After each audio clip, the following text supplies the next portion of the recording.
and welcome back to the Constitution Line by Line. I'm Don Frazier. I'm Paul Fabrizio. And we are now deep into the amendments to the United States Constitution. In fact, now we're on Amendment 23. And this is weird. We're finally coming to parts of the Constitution where we were alive when they were amended. Maybe not this one for you. I'm a mere pup. You're a mere pup, but this amendment, the 23rd Amendment, was proposed in 1960, June 1960, ratified March 61. Not me. Okay, but I was. Yeah. Tell me a story about the old days, baby. Black and white TV, no shoes. One day we will land a man on the moon. Yes. Okay, so here we go. Section 1, the district constituting the seat of government of the United States shall appoint in such manner as the Congress may direct a number of electors of president and vice president equal to the whole number of senators and representatives in Congress, to which the district would be entitled if it were a state, but in no event more than the least populous state. They shall be in addition to those appointed by the states, but they shall be considered for the purpose of the election of president and vice president to be electors appointed by a state, and they shall meet in the district and perform such duties as provided by the 12th Article of Amendment. Section 2, the Congress shall have the power to enforce this article by appropriate legislation. So this is Congress making an amendment so that Congress can do stuff. Yeah, but this is very specific. 3 electors. The District of Columbia, it doesn't say 3. We need to point that out. I understand, but that's what it works out Right, as. that's how it works out. The District of Columbia now gets to vote for president. And so what they do is they get the same number of electors as the least populous state, and that's 3 automatically.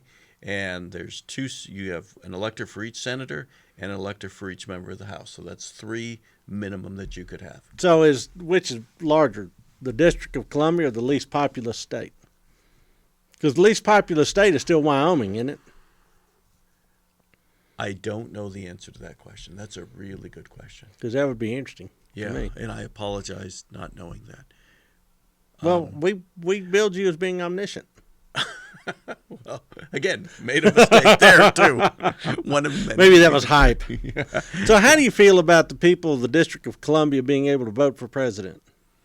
I think that's great. The troubling thing is that they cannot vote for representation in Congress. And as a consequence, they have, and it says on their license plate, taxation without representation. And philosophically, that troubles me. I think that they should either be exempt from income taxes as residents of the district, or they should have representation in Congress. Yeah, so that's an interesting observation. I always considered the District of Columbia and its residents to essentially be the servants of the people in my head. Okay. But that's painting with too broad a brush. Yes, it is. I mean, the federal government is big. It's clearly the number one employer in the district, but there's an awful lot of people who don't work for the government. So Correct. Why are they included in that?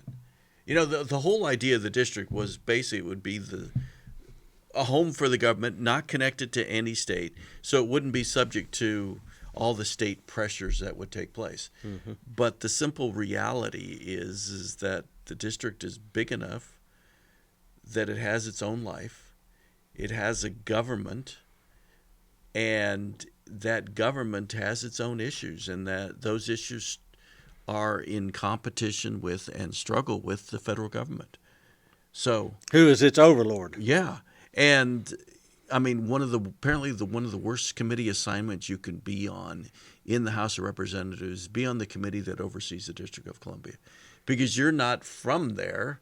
But yet you're almost a city manager in a way. Yeah, and it's like, why should they have that power? So the district is in the strange thing. They're serfs, I think, not slaves, but serfs to the Washington, D.C. government. Yeah. I mean, to the federal government. And it just, to me, is unseemly. If you moved the federal government out of D.C., What's the population of D.C.? Oh, it would shrink drastically. Yeah. It would shrink drastically because it's not just the government that would move, not just the employees of the government.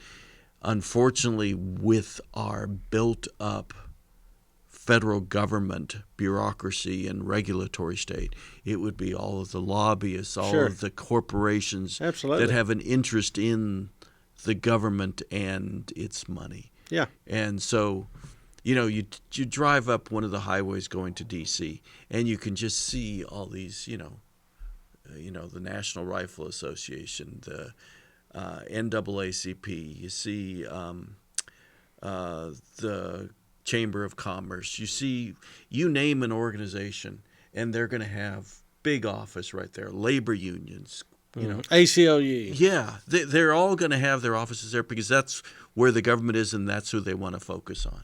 And so, yeah, that's the lifeblood of Washington, D.C., but I think Washington, D.C. would exist without the government. It'd be much smaller. Yeah. No one would care. But they're Americans. Shouldn't they have the right to vote? And so no question of that giving them a special privilege. What special privilege I'm are they just getting? curious, See, yeah. I mean, to me, they're being discriminated against by the fact that they can't get representation in Congress. And that was actually an amendment proposed. The 28th Amendment to the Constitution was proposed to treat the District of Columbia as a state, and it never got ratified. So it just died. Wow. Yeah, So- we haven't even talked about the amendments that got proposed and just die on the vine. Yeah, That may be a different show. yeah. There's supposedly up to 200 in American history that have been proposed but never been ratified. Wow, that's something worth investigating. So what we got here is at least the people in the District of Columbia get to participate in the election for the presidency. Okay. So So that's the line. Yeah, that's the line. All right, we'll pick up the next line next time.